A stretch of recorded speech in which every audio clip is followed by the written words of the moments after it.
había leído porque salió hace poco, muy poco, Tinta China, que ahora sí leí, una excelente novela como otras que hizo también con este mismo señor, 5 van con Echenique, creo que 5, Maestro, bienvenido Juan Sasturain, ¿cómo va? ¿Cómo va, Osvaldo? Qué bueno encontrarte de nuevo acá. Claro, y en esta radio. Sí, en esta radio. Y en esta radio. Está todo bien. Nos sentimos contentos y felices. Sí, señor. ¿Cómo viviste ese estupendo discurso que desarrollaste en la Feria del Libro? Bien, estaba muy, ¿cómo decían en el barrio? No me cabía un alfiler, ¿no? Sí. No estaba... Con mucha expectativa, pero me sentí muy, una vez que empezamos a conversar, me sentí muy acompañado, muy acompañado, sentí la solidaridad de la mayoría, así que bueno, eso es muy bueno, Osvaldo, tener esa sensación es muy bueno. También fue una clase de literatura, ¿no? De literatura con autores muy importantes, algunos muy populares, como Fontana Rosa, como con el negro Fontana Rosa, por ejemplo. Claro, la cual fue dedicada. Pero bueno, apareció todo el tiempo una literatura, yo diría, que más nos representa, ¿no? Que más representa algo, si es una literatura nacional, esta es la sensación que tenía. Sí, fue una manera de... Fueron varias cosas que me parecía que tenía ganas de decir. Me pasé largo, obviamente, ¿no? Pasé largo realmente, en todos los sentidos de la palabra. Hablé como 1 hora 20, es una bárbara. Estaban todos apolillados al final. No. Pero al final, bueno, lo desperté con algunos comentarios, los desperté. Pero sí, me di los gustos. Es complicado encontrar el tono a veces, ¿no? Si sabrás vos, Osvaldo. Pero bueno, sí, tratar de que fuera un discurso claro, que no fuera solemne, no confundir solemnidad con seriedad, que fuera un tema serio tratado sin solemnidad, ¿no? Y en eso tenemos muchos maestros, y entonces de esos maestros nos acordamos, de no hablar de yo, sino hablar de uno, como uno. Esa tercera que es primera, el uno de Discépolo, o de Calais, ¿no? Y entonces todas esas salvedades de aclaraciones que yo me había hecho teóricas las incorporé. Es decir, todo lo que habitualmente uno no pone, las razones por las cuales elige ciertas cosas, las explicité. Entonces me pasé charlando los primeros 20 minutos de las razones por las cuales hablaba, cómo hablaba y de quién hablaba y por qué, ¿no? En fin, nada. La verdad que me quedé muy contento por la repercusión, me sentí muy acompañado, ya te digo, muy acompañado. Yo me quedé muy contento con Tinta China. Ajá. Y volvió Echenique, yo creo que son la quinta, ¿no? Es la quinta de Echenique como jugando de titular, digamos, novelas de él. Y hay dos novelas en las que aparece sobre el final como personaje invitado. Claro, y aquí aparece gente que conocemos, pero que esta gente tiene a través de la ficción una vida propia. Él aclara en la novela que es una vida inventada por él, no los nombres, por supuesto. ¿Cierto? Claro, exactamente. Incluso Oestergel. Incluso está Oestergel. Claro. En una notita de esas que es necesario poner, se dice al comienzo de la novela, con una especie de largo acápite, que muchos de los personajes, la acción transcurre en el otoño del 79. Y el contexto de la dictadura y el otoño del 79 es el de un episodio que ahí se menciona, o un hecho cultural que se menciona, que es la Bienal del Humor y la Historieta Internacional que se hizo en Córdoba. A esa Bienal vinieron grandes artistas. Entre ellos vino el Tano Prat, vino Moebius, vino Oski, vinieron un montón. A esa Bienal yo asistí. Yo tenía 30 y pico años, fui como periodista. Pero claro. No hubo ningún secuestro. No. Pero bueno, mi presencia son cosas que he vivido de cerca. En esa circunstancia lo conocí a Hugo, por ejemplo. Le hice el primer reportaje a Hugo, le hice el último reportaje a Oski. Era la época que yo empezaba a trabajar en humor, en ese momento. Claro. Estamos hablando del 79. Sí. Así que bueno, la revista que se oponía a la dictadura, ¿no? Claro, hay cosas que tienen que ver con mi experiencia, y es un mundo que yo conozco. El mundo de la historieta, que es muy importante acá. Has trabajado en el mundo de la historieta. Por eso. Entonces, aunque no hay ninguna cosa fotográfica, ningún personaje identificable plenamente, aquellos que están identificados con nombre y apellido, la referencia a Alberto, el viejo de Aedo, que no necesita ser nombrado, en fin. Todos ellos aparecen actuando, pero no necesariamente las palabras que les ponemos en su boca ni sus acciones corresponden a la realidad. Están inventadas. Claramente hay un clima de dictadura. Totalmente. 1979, claro. Estamos en plena dictadura, en los momentos más altos de la dictadura. 78, 79 fueron los momentos más terribles. Claro. Y en la novela, por supuesto, hay Fort Falcon y hay enfrentamientos armados. Totalmente, sí. Hay tiros, hay de todo. Hay tiros, hay amantes. Sí, la novela tiene la lógica del folletín aventurero, no es una novela testimonial. No, tampoco es demasiado realista, no, es una novela, incluso en algunos tramos es prácticamente inverosímil. Es decir, el hecho del tratamiento, ese tratamiento aventurero en un contexto de horror, como es que es lo que lo hace posible, es decir, que haya aventura, haya tiros, haya cosas por el estilo, haya servicios, haya canas, haya militantes, jóvenes militantes en una contraofensiva estúpida, perdonando la palabra, claro que sí. Tremenda. Bueno, toda esa parafernalia, digamos, tratada con un tono, como podemos decir, aventurero, como son las novelas de Echenique. De algún modo, lo atroz en última instancia, de las circunstancias y la trama, este tipo de tratamiento es lo que le hace tolerable, ¿no? Es lo que le hace tolerable, ¿no? Claro, porque es un periodo de tragedia, ¿no? ¿Qué te parece? Claro. ¿Cómo nace Echenique, no? Es como esos personajes que inventó Simenón, ¿te acordás del Magret? ¿Cómo no? Magret, era Magret, ¿no? Magret, claro. Magret. ¿Cómo nace este personaje, Echenique? ¿Cuándo nació? Recordame cuándo nació y cómo. Mira, la primera vez que intenté escribir una novela, escribí 6 páginas, o empezar una novela, no escribir una novela, uno empieza una novela. Las primeras 6 páginas las escribí en el año 72, yo tenía 27 años. Y esa es la primera escena, un detective entra en una oficina clásica, ¿no? Convocado por un industrial que quiere saber en qué anda su hijo. Arreglan los números, cuando sale de ahí con el laburo, no está en Los Ángeles ni nada, sino que está frente al Luna Park. Entonces, solté un detective en Buenos Aires.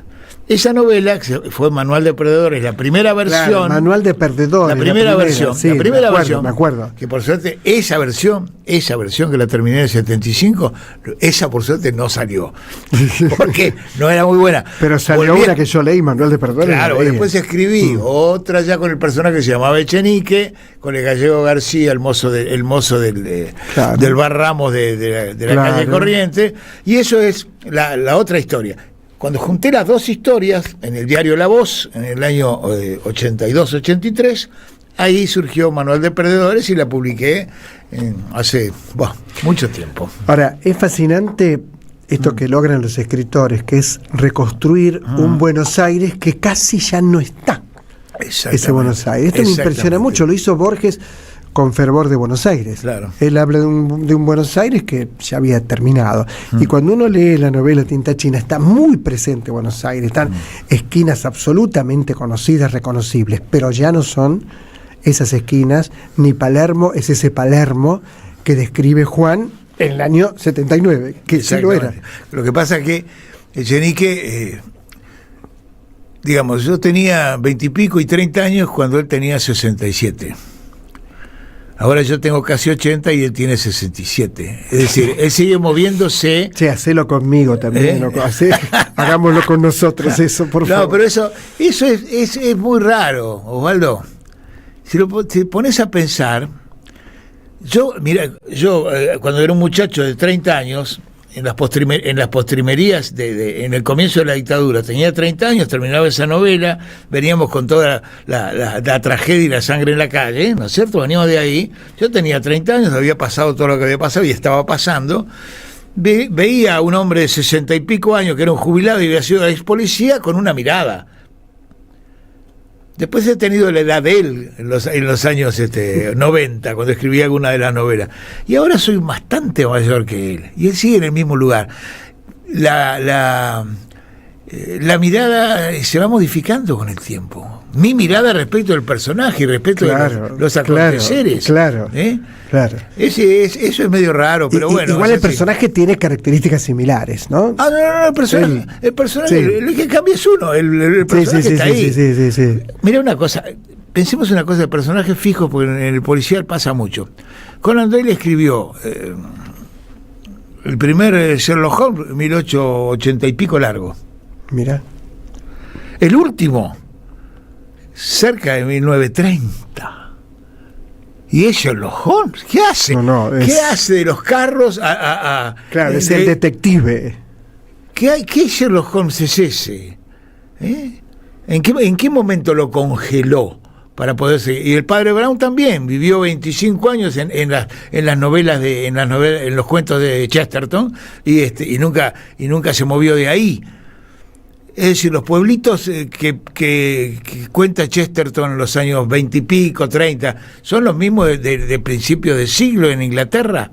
Es decir, cómo cambia el contexto el escritor, y si lo mueve, es muy raro eso, es muy raro, ¿no? En Tinta China aparecen grandes historietistas, ¿no? Uh-huh. Y en este momento, en esta coyuntura, tenemos, y yo me alegro mucho de esto, claro, el éxito de El Eternauta. Uh-huh. Oesterheld es un personaje, hemos hablado de Oesterheld muchas veces, ¿no? Uh-huh. Bueno, si hay alguien que padeció la dictadura fue la señora Oesterheld, ¿no? Le asesinaron las 4 hijas, además del marido. Y de pronto El Eternauta, con la fuerza que aparece en este momento en todo el mundo. Sí, ¿Qué pensás? Bueno, a mí me parece... Me regocija esa posibilidad, ¿no? Que se haya concretado esa posibilidad, más allá de cualquier detalle y cualquier discusión que podamos tener. Claro. Para mí las cuestiones en lo que podemos llamar las versiones, adaptaciones y todo, la fidelidad no es un valor en sí. Claro. Se puede ser, digamos, en general, con grandes novelas se puede hacer mucha basura, ya lo hemos visto, ¿no? Cosas con Shakespeare puedes hacer basura. Y con textos que por ahí no son demasiado literariamente poderosos, se pueden hacer grandes películas. Y por otro lado, siendo fiel, tratando de ser fiel, no se consigue recuperar el clima. Y en otros casos, rompiendo las circunstancias, se consigue un efecto similar. Yo siempre pienso en la versión del viejo Breccia de Alberto Breccia con Carlitos Trillo, cuando hicieron La gallina degollada de Quiroga. Nada menos. Hicieron Carlitos Trillo, que era un extraordinario adaptador, además de un gran guionista. No está Quiroga, no está el texto de Quiroga en la adaptación, pero está el efecto Quiroga. Consigue el efecto del horror con otros recursos propios de la gráfica de la historieta. Claro. Bueno, acá no es una adaptación, tampoco es una versión, está basada en, si vos mirás los títulos, está muy claro eso, dice basado en el relato de Coso. Es un guión nuevo basado en... Es verdad, ¿no? Empieza como la historieta, empieza en Jugando al Truco. No empieza como la historieta. En la historieta está Jugando al Truco. Falta el narrador.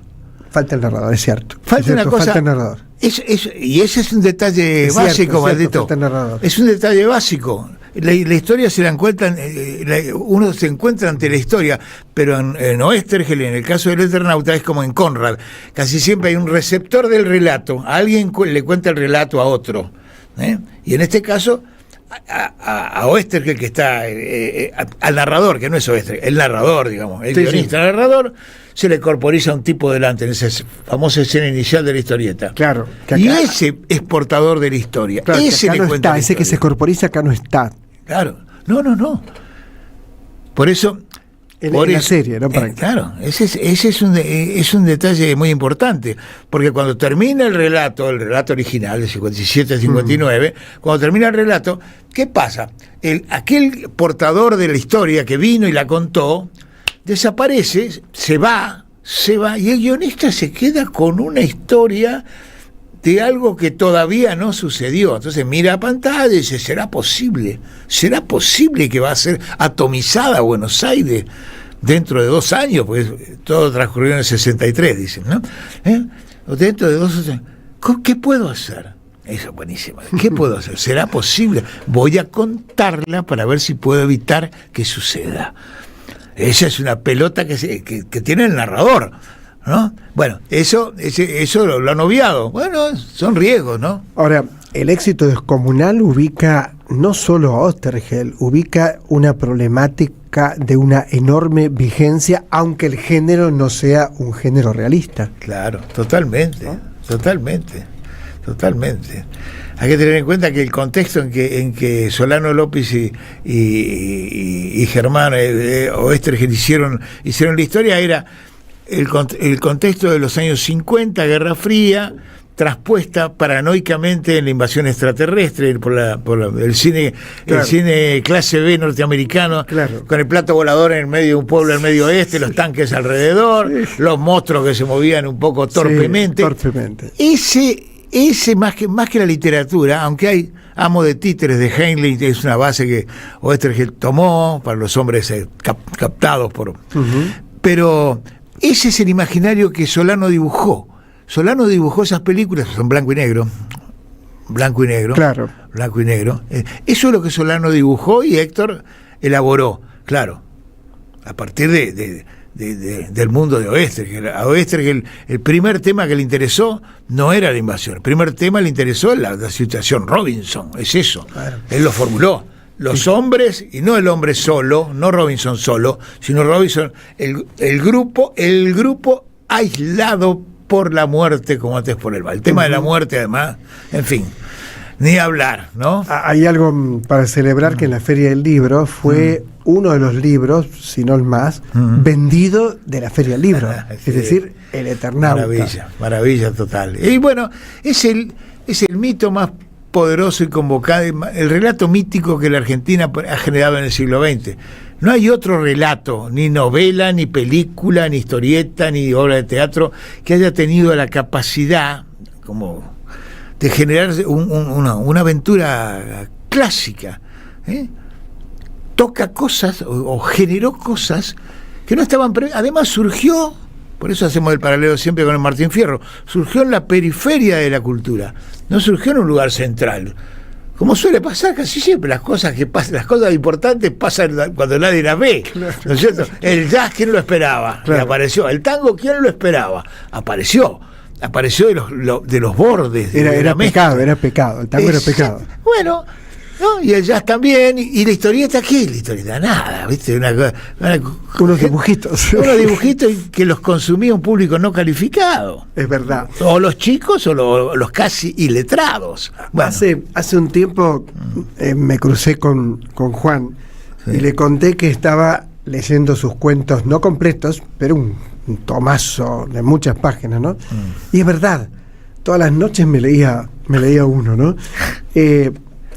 ¿Qué oficio, ¿no? El del cuentista. Sí. Y ese ¿quién lo sacó? Alfaguara, era un libro, es un libro. Sí, una edición preciosa. De muchísimos cuentos. Estoy muy orgulloso yo estoy muy orgulloso de ese libro, además, porque en la solapa atrás, ¿sabés qué dice? Cuentos completos de Fitzgerald, cuentos completos de Nabokov. Claro. Estoy en esa colección. Pero estás vivito y coleando, hombre. Estoy hecho ahí. Pero estás vivito y coleando, no son completos, parece? Seguís escribiendo cuentos, claro, ¿o no? Sí. Pero últimamente, sobre todo después de unos años que estuve bastante cerrado en la posibilidad de escribir, me metí con esta novela, tuve que remar un montón, venía del Hammett, que era muy larga, ¿no? Claro. El último Hammett me llevó mucho tiempo, y no he vuelto a escribir cosas cortas, alguna joda, alguna cosita, pero no he vuelto a escribir cosas cortas últimamente, vamos a ver.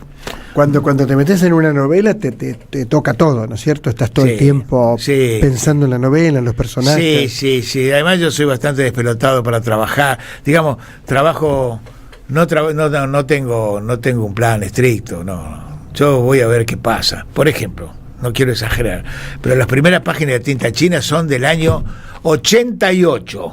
No. Te lo juro. Cuando terminé Arena en los zapatos, sí, que la publiqué en el 88, las primeras páginas, esa primera página donde está el hombre alto y flaco estaba parado sobre un banquillo. Lo escribí banquillo en el 88. y trabajaba con la Constitución. Y recibe la visita de esos dos tipos que aparecen ahí, dos extranjeros, y no sabía yo para dónde iba, pero me interesaba la cosa. Y después todo lo demás. A inventar, Osvaldo. Pero digo, una página lleva a la otra. ¿Hay un orden? Hay un orden. No, yo escribo como los folletinistas, que en el fondo debo ser eso, no otra cosa. Yo escribo sucesivamente. Yo escribo una página, no escribo como si publicaras todos los días, claro, como si estuviera todos los días que ir publicando. Bueno, Amalia de Mármol era así, algunos cuantos, ¿no? ¿Qué te parece? Yo recomiendo que lean Tinta China, como recomiendo que lean los cuentos completos, que no son completos, pero vamos a decir que son completos, de Juan Sasturain.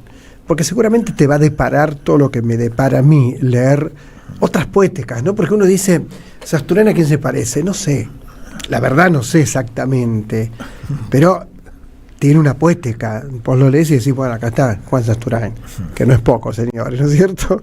Que no es poco. Gracias, muchas gracias. Y a leer, ¿la leíste de Tinta China terminada? ¿Te la leíste?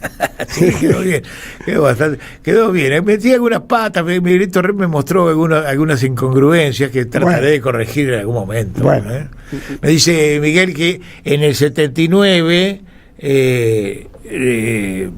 no existía la calle Perón, todavía era Cangallo. Tiene razón, Miguel. Bueno, son detalles. Eso es un lector. Tampoco contemos qué pasa con OSIP. ¿No es cierto? No podemos contar eso, porque si contás eso no buscas la novela. Y no contemos nada. Hay que leerlo.